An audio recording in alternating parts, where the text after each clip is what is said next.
This story happened when I went to visit my grandmother for the summer. I was 22 years old, fresh out of university, and feeling both excited and unsure about the future.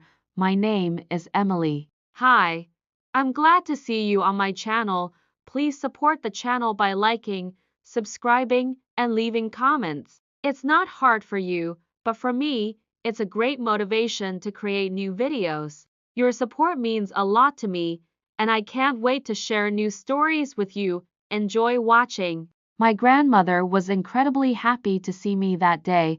Her eyes lit up and she hugged me warmly. She decided to throw a special party and invited my favorite neighbors over for dinner to celebrate. I spent the entire day helping my grandmother with cleaning, cooking, and setting up, which was quite labor-intensive. By evening, I was a little tired, but the anticipation of the night kept me going. The guests arrived, and the house was filled with conversation and laughter. I had already had a couple of drinks to keep a smile on my face and settled into a festive mood. Good evening, Emily. How you've grown. What a beautiful young woman you've become, my grandmother's friend, Mrs. Thompson, said as she entered the hall. She hugged me tightly, and I smiled warmly at her.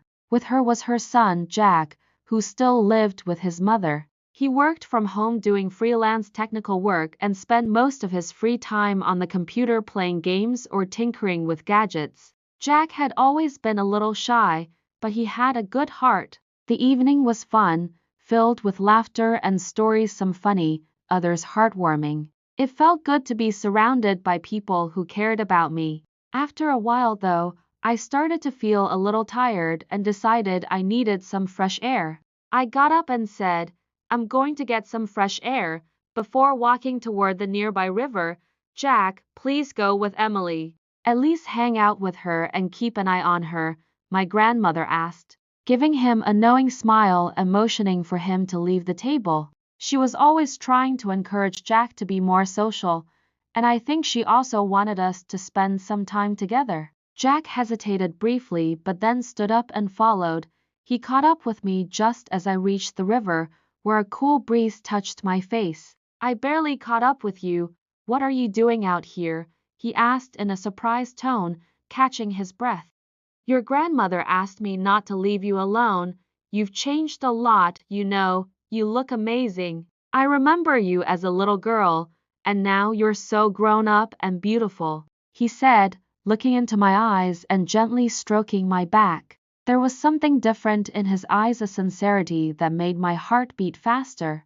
I didn't have time to respond before he pulled me closer, his gaze intense and filled with something I couldn't define. He leaned in and kissed me gently at first, then more passionately. My heart raced as I began to kiss him back. He laid me down on the soft grass, and the world around us seemed to fade away. The stars twinkled overhead, and the sound of the river blended perfectly with the rhythm of our breathing.